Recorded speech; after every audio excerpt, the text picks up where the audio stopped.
ធ្វើការគេ10ឆ្នាំយើងអាចរកបានប្រាក់ខែ500ទៅ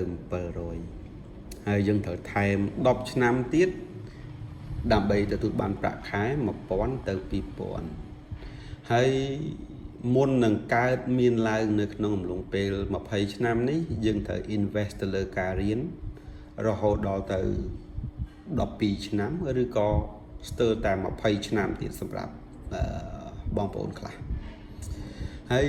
និយាយរួមទៅគឺ40ឆ្នាំអ្នកខ្លះអត់ទាន់អាចដកខ្លួនចេញពីនឹមការងារបានទេហើយអ្នកខ្លះគាត់ចាយពេល40ឆ្នាំដូចគ្នាឈរនៅលើអាជីវកម្មអីមួយអញ្ចឹងអាជីវកម្មខ្លះវាអត់ជោគជ័យនៅពេលដែលគាត់ចំណាយពេលកន្លះជីវិតឬក៏ពេញមួយជីវិតគាត់ទេតែវាជោគជ័យសម្រាប់កូនគាត់អញ្ចឹងម្ចាស់អាជីវកម្មមួយចំនួនគាត់មានទិសដៅវែងឆ្ងាយគាត់ធ្វើ branding គាត់ធ្វើ company ស្អីមួយគឺគាត់ទុកអាហ្នឹងដើម្បីឲ្យកូនគាត់ហើយម្ចាស់អាជីវកម្មខ្លះគាត់គិតថាជីវិតគាត់គឺត្រូវតែជោគជ័យអញ្ចឹងគាត់មានយុទ្ធសាស្ត្រក្នុងការដើររួមផ្សំជាមួយទៅនឹងបទពិសោធន៍រួមផ្សំជាមួយទៅនឹង Zen របស់គាត់ហើយរួមផ្សំជាមួយទៅនឹងចំណេះដឹងរបស់គាត់ទៀតគាត់អាចជោគជ័យក្នុងអំឡុងពេលណាមួយអញ្ចឹងពាក្យថាជោគជ័យនៃអាជីវកម្មមួយមិនមែនមានន័យថាយើងចាយពេល5ឆ្នាំ10ឆ្នាំទៅយើងធ្វើបាននៅក្នុងកម្រិតណាមួយល្អប្រសើរហើយយើងចាត់ទុកថាវាជារឿងជោគជ័យសម្រាប់ជីវិតអានោះក៏មិនអាចនិយាយថាត្រូវដែរអញ្ចឹងណាព្រោះទិសដៅសម្រាប់មនុស្សគឺមានខុសៗគ្នាហើយស្ថានភាពមនុស្សគឺមានទៅតាមប្រភេទនៃពេលវេលាចំណេះដឹងបទពិសោធន៍រួមផ្សំជាមួយទៅនឹងទេពកោសល្យរបស់គាត់ព្រោះម្ចាស់អាជីវកម្មខ្លះគាត់អត់បានរៀនទេតែគាត់អាច lead អាជីវកម្មឬក៏ក្រុមហ៊ុនគាត់បានហើយអ្នកខ្លះរៀន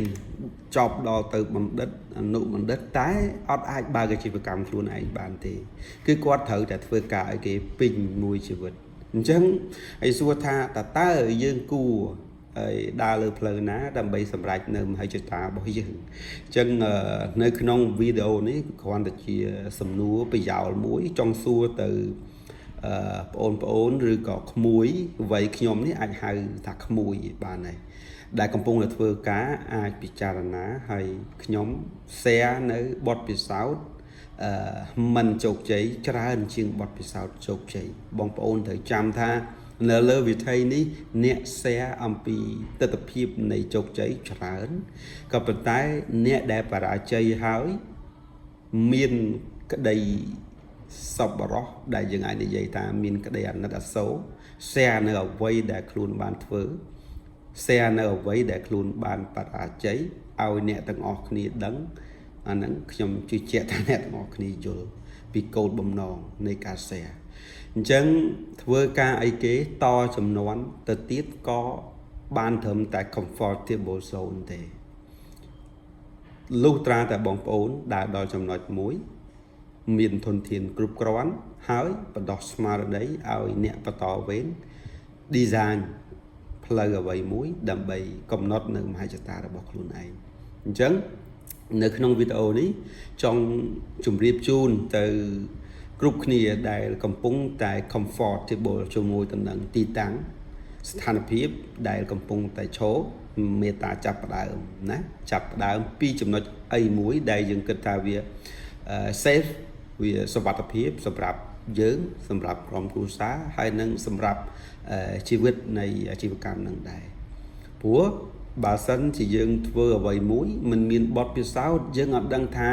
ទីតាំងដែលសុវត្ថិភាពនៅកន្លែងណាដូចដែលបងប្អូនចាប់ដើមការងារ5ឆ្នាំដំបូងអញ្ចឹងមុននឹងទទួលបានប្រាក់ខែ1000បងប្អូនត្រូវឆ្លងកាត់ fail ច្រើនត្រូវឆ្លងកាត់បទពិសោធន៍ច្រើនអ្នកខ្លះឆ្លងកាត់បទពិសោធន៍រហូតដល់ទៅគេបញ្ឈប់ពីការងារក៏មានអញ្ចឹងតម្រាំនឹងសម្រេចបាននៅ objective អីមួយឬក៏ទិសដៅអ្វីមួយវាតែងតែឆ្លងកាត់នៅភាពធ្វើបាននិងភាពធ្វើមិនបានអញ្ចឹងនេះក៏ជាចំណុចទូចមួយនៃចំណុចជាច្រើនរាប់រយរាប់ពាន់ទៀតដែលម្ចាស់អាជីវកម្មឬក៏អ្នកមានបំណងចង់ធ្វើអ្វីមួយឲ្យមានសក្តានុពលធ្វើអ្វីមួយឲ្យធំ ដែលនឹងត្រូវឆ្លងកាត់អញ្ចឹង